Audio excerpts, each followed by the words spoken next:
Glad you could join us. Now, the National House of Chiefs has waded into the controversy surrounding the aspiring national chairman of the governing New Patriotic Party, NPP, Freddie Blaise, acquisition of brand new urban buses for each of the 275 constituencies of the party in the country. President of the House, Togbe Afrede XIV, questioned the source of funding and the motive for the gesture and suggested that the Office of Special Prosecutor takes interest in the matter. He was addressing members of the House at their third general meeting in Kumasi. So Africa loses $148 billion a year. Ghana's share of that is about $3 billion a year. Several times the amount of aid we receive every year, which means that if we can kill this cancer, we will not meet the aid that we receive every year. Which means that the best way of achieving the president's vision of Ghana beyond aid is to kill corruption. Again, which means that we can do more of our roads, drain our gutters, and minimize the harmful effects of flooding when the heavy rains come, and therefore minimize the loss of lives. It means that we all again have to support the fight against corruption. Let me say that the frequency of corruption allegations is worrying, because that frequency itself suggests lack of trust and lack of transparency. Some time ago, it was one party building a multi-million-dollar headquarters. We all sat down and did not complain. And more recently, is some aspiring chairman of a party buying several 275 vehicles. These are matters that should attract attention. And I'm very happy that at least the later one has attracted the attention of the special prosecutor. Too many times we hear wranglings between government and various anti-corruption agencies. That is not good for our country. All of that wrangling again suggests lack of transparency, and we have to work very hard in a non-partisan fashion to reduce those perceptions. So we have a task on our hands, and we'll have to be part of this fight to eliminate this problem from our midst. We stay with this issue because Minority Spokesperson on Energy and Mines, Adam Mutawakilu, is demanding a probe into the source of funding for these 275 buses. He spoke to my colleague, Bernice Abubedu. He deserves the right to use when it is ascertained. And that is why we are saying that we believe that the forensic audit will reveal the truth of where the $3 million is coming from. Once he has not been able, and the president hasn't set up any forensic audit to prove it, we'll line it to any other activities that is hampering the development of the nation. You made mention... And even if, assuming he uses his own money at that extent, it destroys the fabric of the society, pointing to the figure that is money, that is everything. And when a society thinks that it's only money, they will use all means to acquire money.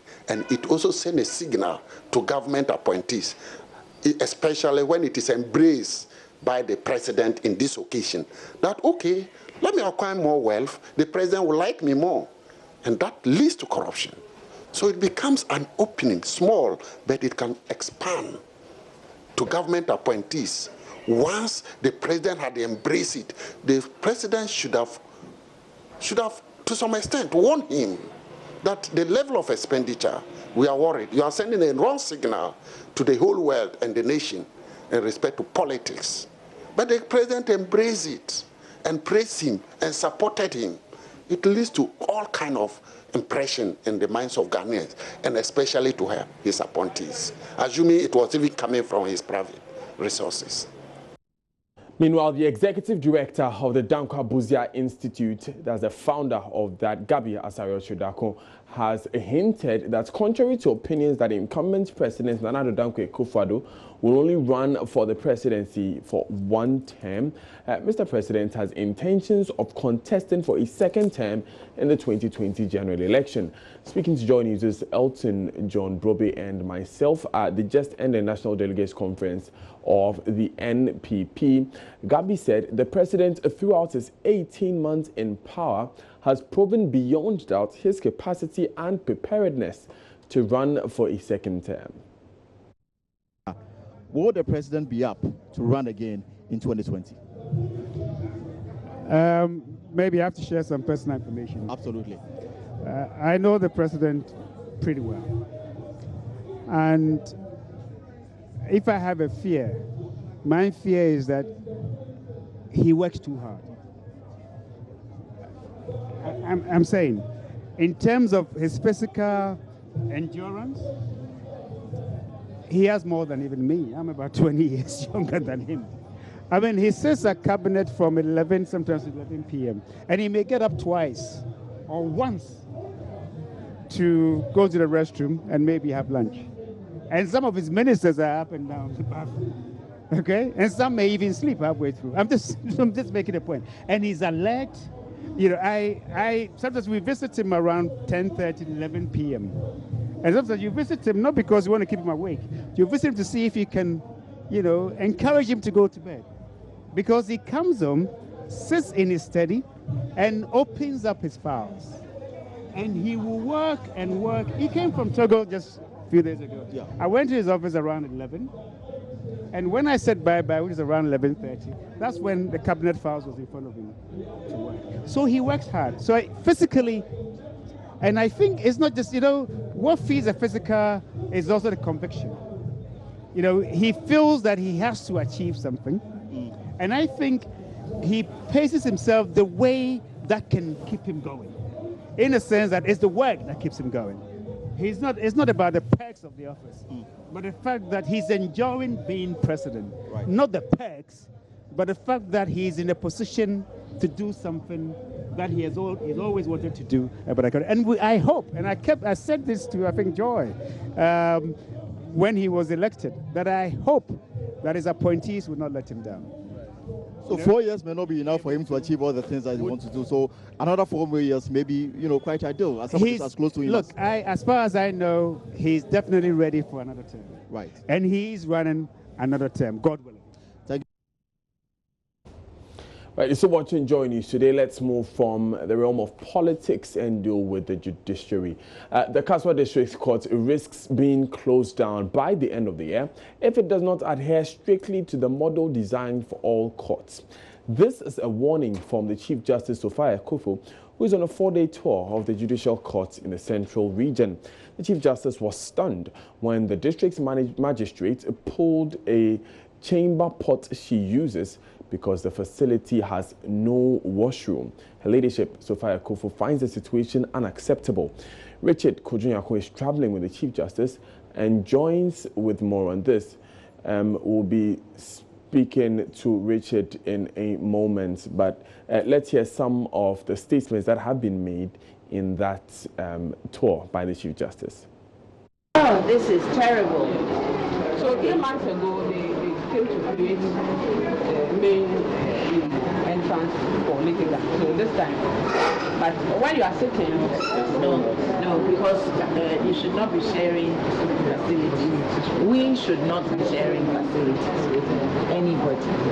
So for them, as why it's a very prosperous municipality, they're going to have to build a purposely designed West estate.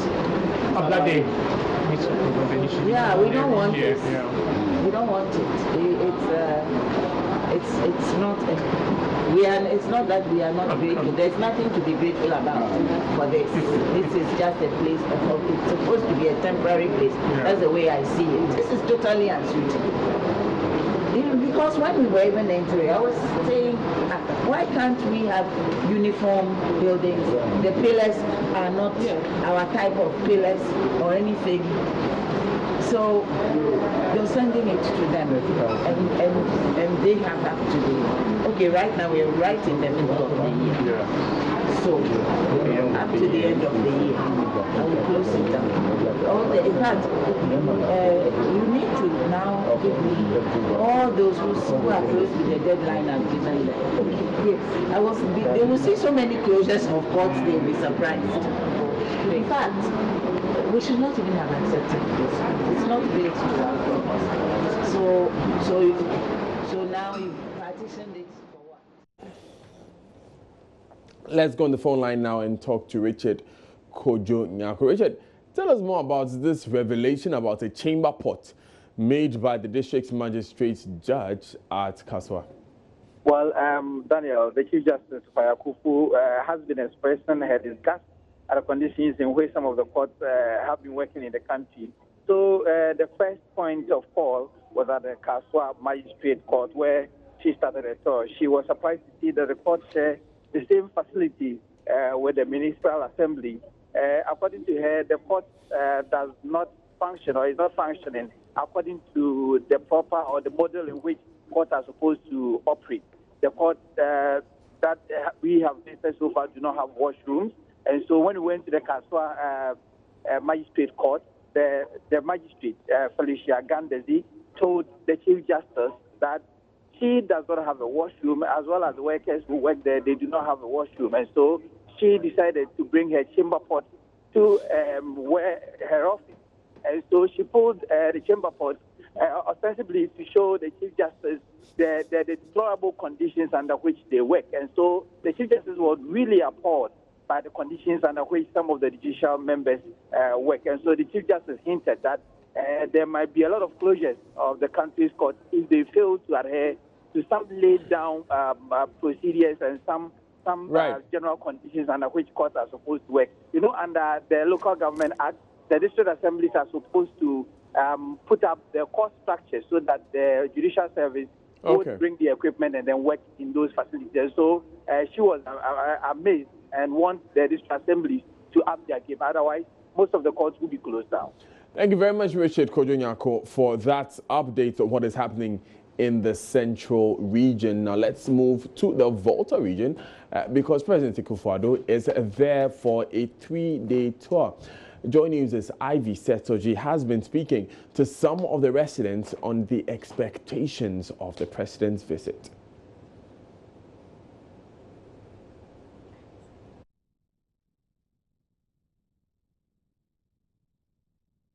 We are not expecting anything new, like what is going on in the country. I will first of all speak about the agriculture, the Volta region.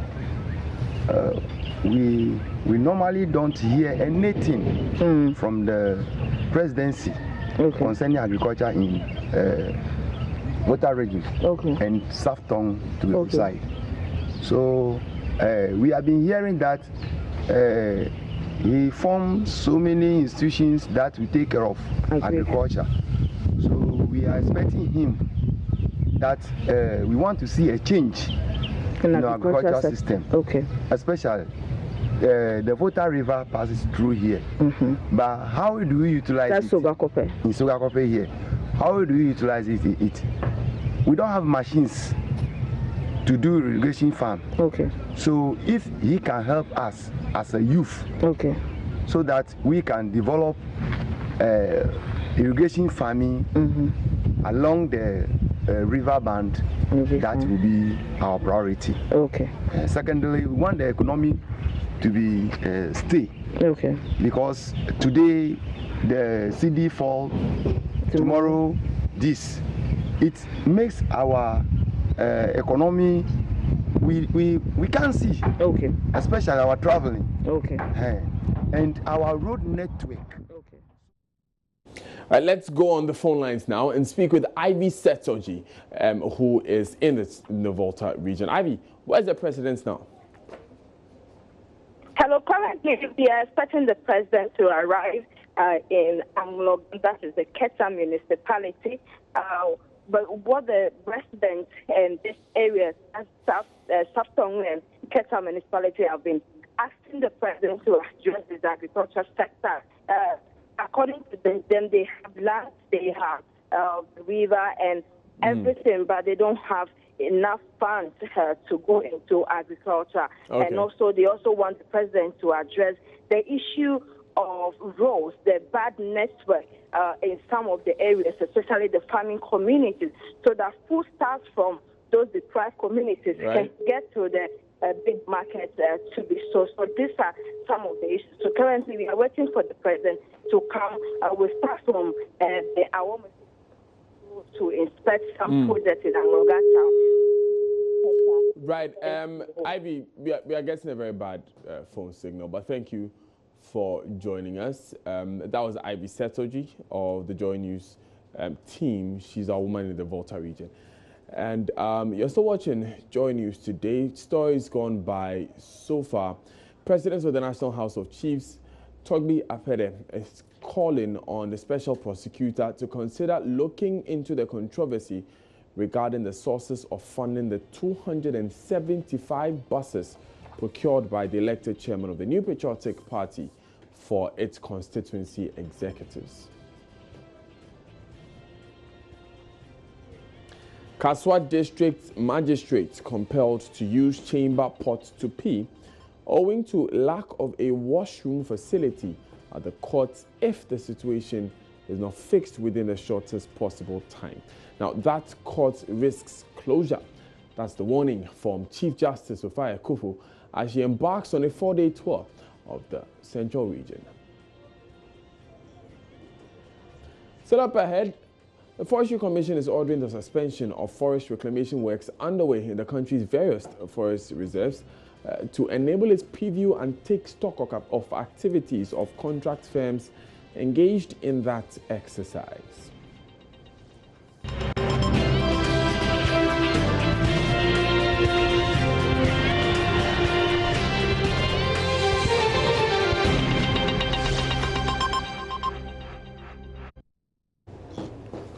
Thanks for staying with us. Now, Accra High Court has ordered the police officer who carried out investigations into the tenure of Dr. Stephen Opuni as COCOBOT CEO to retrieve some documents and make them available to Dr. Opuni by Friday, 13th July. These include all letters written by the Procurement Authority, the Public Procurement Authority, in connection with Lithovit fertilizer during the tenure of Dr. Opuni. Now, all fertilizer contracts entered into by COCOBOT from January 2008 to 2018 are also part, and then others. This follows a failure by the AG to make available the documents as ordered by the court. Chief State Attorney Evelyn Kielson told the court her department cannot help Dr. Opuni since the documents he wants are simply not with them.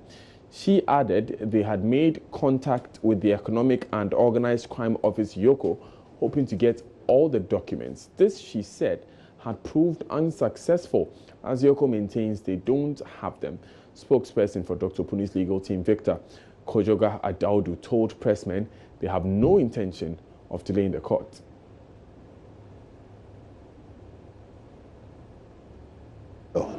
Because how can you start a trial when you've not given us the documents? That's ambush litigation, and it's thrown to the dustbin of history.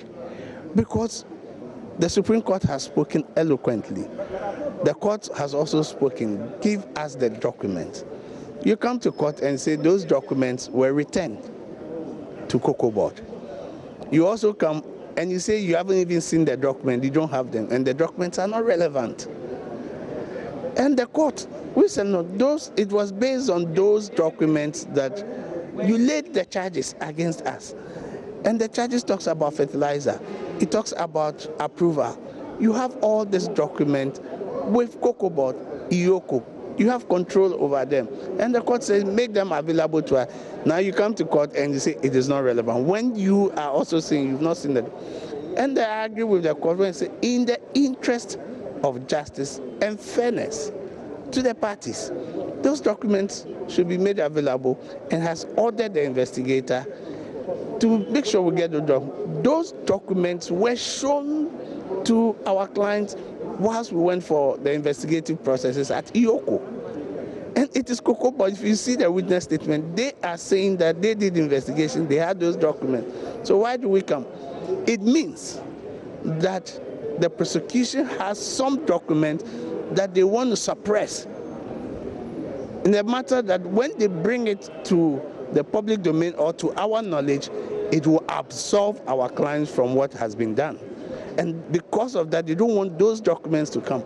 And I tell you, when the process starts, the trial starts, you will see some of the statements. You see documents that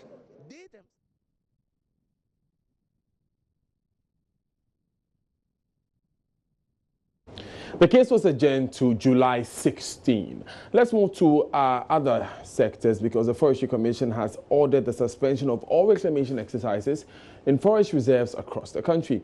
It's to allow review and stock taking of operations and activities of contracted firms to reclaim portions of forest reserves devastated by illegal mining. Chief Executive Officer Togbe Afrede tells Joy News letters nullifying all permits of engagement have already been circulated to companies involved. Minister of Lands and Natural Resources, in a letter dated November 3, 2017, directed the Forestry Commission to undertake the reclamation and cover death trap open pits. It followed complaints by some traditional leaders in communities hard hit by Galamsey operations. With clear-cut rules, such activities were carried out in forest reserves in Ashanti, Western and Eastern regions over a 12-month period. However, small-scale and even illegal miners are strongly opposed to the initiative, with accusations the Forestry Commission is engaged in mining in the reserves. Mr. Osofriye says the Commission's monitoring and surveillance have exposed some companies which breach the rules of engagement. Because of the constant report that we are getting of abuse, we have stopped everybody from undertaking the reclamation until such time that we can get, review the process, and then to see those who are doing a good job, to let them go back and continue to do their good job, and then those who are doing, the activities that are inimical to the forestry and to the interests of the Forestry Commission to be out. So that's what we've done. We've moved, so we've written to all of them. And as I speak, apart from one or two companies who have, with our permission, told us that they have stopped, but they need time to move out their equipment. And because it is raining, they cannot move the equipment until perhaps the rains subside. And so they have left a skeletal staff to ensure that the machinery that they have on site are protected. And we can say that in all those that we stopped, nobody is doing any activities untoward. While denying wrongdoing on the part of the Forestry Commission, Mr. Osofriye says he is satisfied at work done so far in reclaiming the land. The permit is not transferable. 2, the authorization letter is not applicable to foreigners.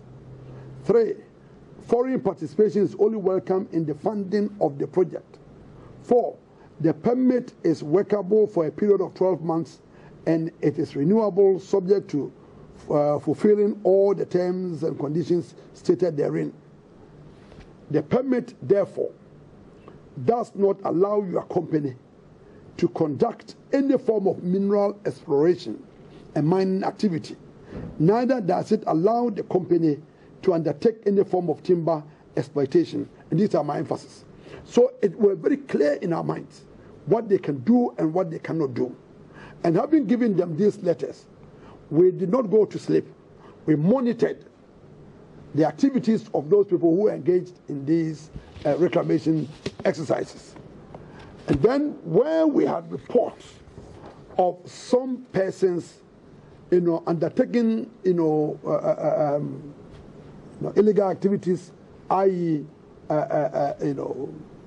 mining and so on and so forth, we quickly withdrew all the permits that we had granted to them and ensured that our men on the ground drove them away from the areas. In some cases, even the machinery that they were using, we had to disable them by taking some parts that would not allow them to work. and then drove them. In some cases, we even asked the soldiers and our guys to arrest them and to prosecute them. From Kumasi, for Joy News, I'm Interior reporting. Now, some civil society organizations in the country are calling for concerted efforts to convince governments to keep the Itiwa forest in its natural state. Government in the 2017 budget revealed its intentions to develop an integrated aluminium industry and also mine bauxite deposits within the Itiwa Forest Reserve. The group is made up of A. Rocha Ghana, Friends of the Earth, and Tropimbos Ghana. Project coordinator for Tropimbos Ghana, Boachi Chumezi Ankara, says they are pushing for governments to desist from moves to mine in the forest reserve.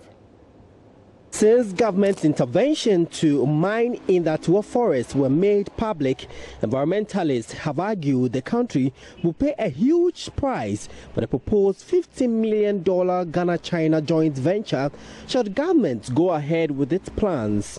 They believe the Itiwa forest will generate additional financial resources for the state. Though the advocacy has received little impact, the civil society organizations say they will continue to push for the forest to remain in its natural state.